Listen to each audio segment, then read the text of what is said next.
on how that will give value to them. Does that make sense? Okay. Number 4, and I'll tell you, the biggest source of failure in most sales processes is right there in follow-up. The biggest source of failure, and one of them is the thank you. That's one source of the follow-up is thank you. Some of the other parts of follow-up are things that we may forget, even in the presentation, things that we've been taught here at ProTech about when should I get back with? When will you be making a decision? Are you the person who's making the decision? These are all part of the follow-up that we set ourselves up so that we can do an effective follow-up. Then again, go back to walk the walk, talk the talk. If they're going to follow up on, if they say, yeah, we're making a decision by next Thursday, what are you going to do next Wednesday? Send an email or get a phone call. Hey, just wanted to follow up. Say, I know you guys are making a decision on tomorrow. I just want to make sure that if there was any other questions you had, and I thought of one other story that I could share with you about my experience that will help to make your determination tomorrow. That's effective follow-up. And I'll tell you, in my experience in professional selling, that's the weakest spot out there. Is effective follow-up. They give a presentation and they walk out, a salesperson will walk out and say, I did that, it's a done deal, I got it. I got the order, I got the deal, I got whatever. And he doesn't realize that all of a sudden he walked out the door and in walked somebody else and made a better presentation and did a follow-up, and they got the sale because they stopped short. Okay? Here's another very, very important part of follow-up that is missing in a lot of people's repertoire of tools. No, you don't get the job. Well, listen, do you know anybody else in your industry or in this sector that may be looking for someone that's looking for someone with my credentials or my experience or my background? Always look for the referral, even from companies that have said no to you. Because these HR people and human resources, recruiters within, they talk to each other amongst companies. They belong to organizations, trade organizations just like we do, and they talk to each other, and they're constantly networking. It may not fit this organization, but it may fit an organization of their friend down the road. So that part of that follow-up, and I like what she said this morning about the follow-up note, even though they said no. You send that follow-up note, and then, hey, do you know anybody else that in these industries that may be looking for someone with my credentials? It doesn't hurt to ask, and it's an extremely vital part of that final component, follow-up. You follow these steps again and again and again and again. It's not a start and a stop. It's a circle. In fact, I should have probably put a circle on there. It's a circle. It keeps going. And even after you get that perfect job, continue the circle. Continue to keep your eyes open on what other possibilities may be out there. Prospecting for new companies, new technologies. Because what happens if somebody tomorrow says, oh, we're not going to make vinyl records anymore, and you're in the vinyl record business? Okay? And all of a sudden your industry is gone. Even though it's a great job, great company, great people, you do your job well, all of a sudden the industry changes, technology changes. Be prepared ahead of time. So work this sales process in your career transition on a continuous basis. When you're sitting down with a prospective employer, they are looking from you for certain things. And I'm going to summarize it in these 5 things, because I've done a lot of hiring in my day. And this may not apply all of them to the position that you're looking for, but I'll tell you, at least 4 of the 5 will. They're looking for your ability, your leadership ability. And maybe it's, from a leadership standpoint, how well do you follow? Because that's still part of leadership. How well do you follow instructions? How well do you get? The second is your professional ability. We talked a lot about those. Your resume outlines them. You've got your star stories that outline the successes that you had, things like that. Those are your transferable skills. Those are the things that are very, very important to you, and they want to know how those apply to them there. Communication. Your ability to communicate with one another verbally, in a writing, and more importantly, do you get along with other people? Remember some of the interview questions that we had about when you had an experience with a challenging person, how did you handle it? This is all about communication. How well do you get along with other people? How well do you follow up on things? How well do you communicate with other people so that they know what you're doing, so nothing gets left in the dark? Okay, very, very important. And I think communication, I used to have a sign in my office that said CAT. CAT, the acronym for communication. It's a communication CAT. Clear, accurate, timely. And I drilled that into my customer care people all the time. Clear, accurate, timely. How many times have you seen the email that says, yeah, I'll take care of that? Does that, you think, oh, I'll take care of it. Well, what does that mean? What does I'll take care of it mean? Everybody, you remember communications, two sides, the sender and the receiver? The receiver thinks, oh, like my wife, she said the other day, she said, will you take the garbage out? Yeah, I'll take the garbage out. Clear communication, right? No. She wanted the garbage taken out. We had the grandson over, so we had some smelly things that we had to take care of. She wanted the garbage taken out when? Now. And I'm like, well, I just got to finish a few emails here, and I got a few things here to do. Then I'll take, my thought was, I'll take care of it. But the communication wasn't clear, wasn't accurate, and it wasn't timely. So if she delivers that message, will you take the garbage out? My next thing is, dear, when would you like that garbage taken out? And she says, now. Very clear. It's accurate, and I take care of it in a timely fashion, just like all of you would too. So communication is very, very important. Integrity. Now, integrity is something that is very difficult to portray, and it's very difficult to communicate in an environment. And I go back to the tongue in the shoe and the tongue in the mouth, and that's your integrity. Do you do what you're going to do, say you're going to do, and you do it accurately? That's the integrity fashion.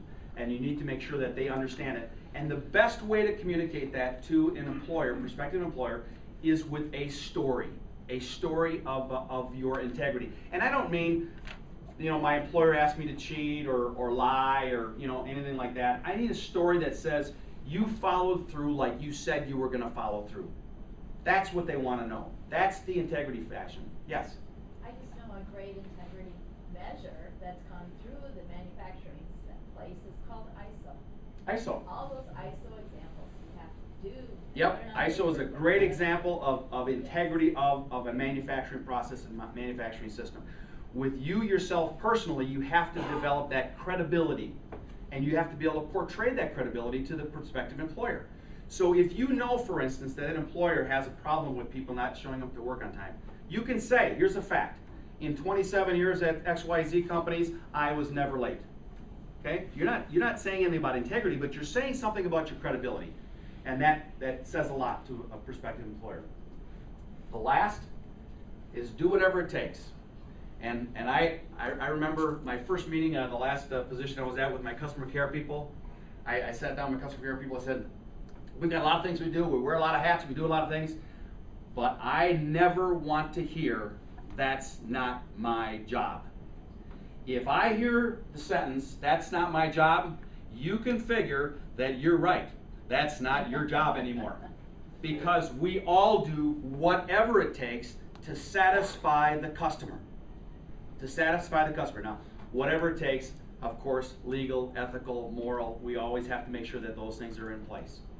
But it is very, very important that we communicate to the employer. Do whatever it takes. And again, go back to a star story and talk about what it takes to do whatever it takes. I'll tell you one of my star stories.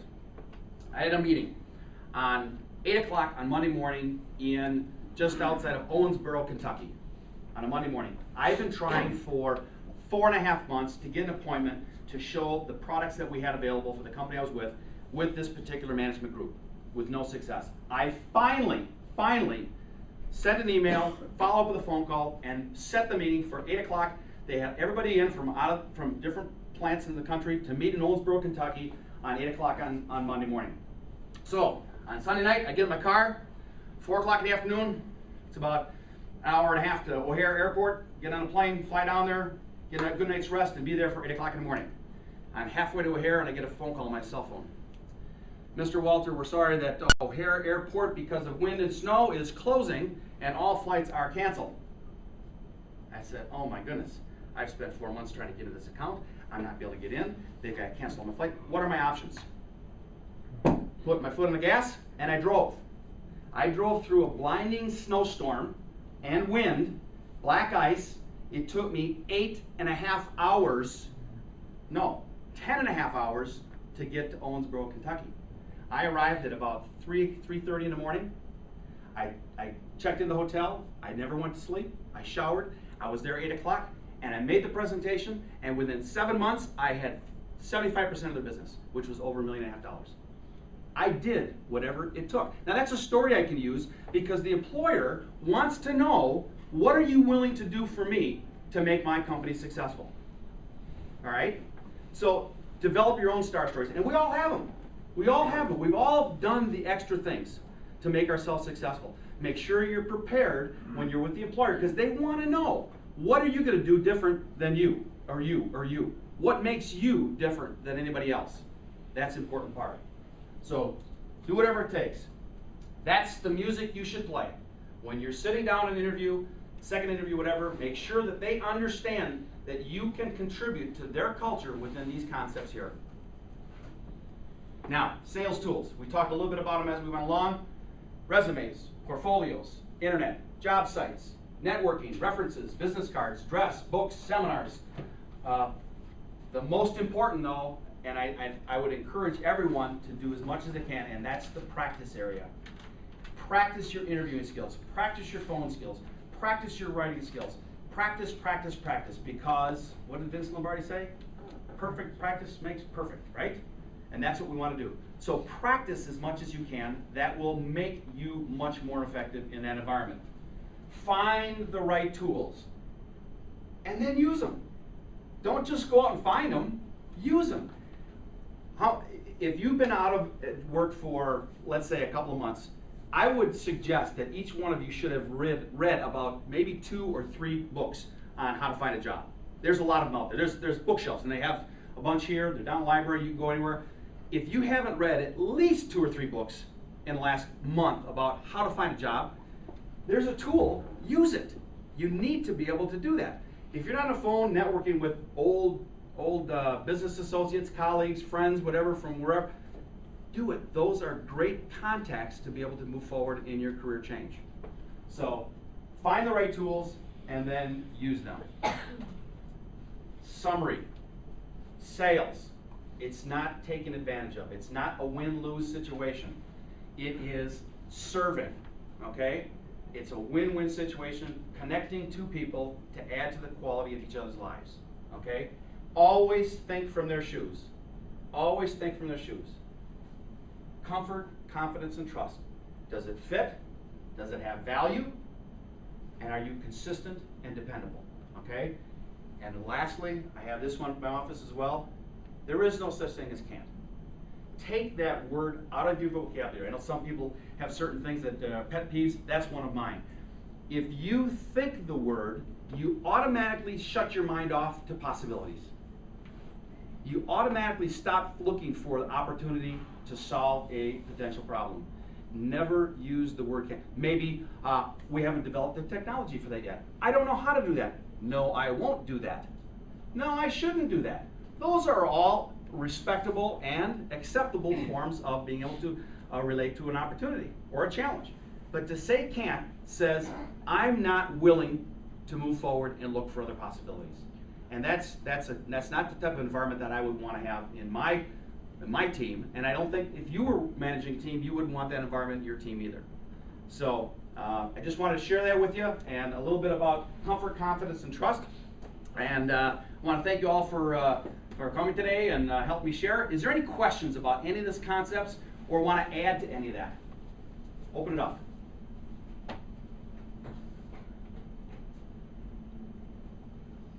No questions, comments? Very good. Very good. Well, thank you very much. Excellent, excellent, Paul. We're going to take a 15-20 minute break, so if you want to get up, stretch your legs. It'll be 25 by the time we get there. 25.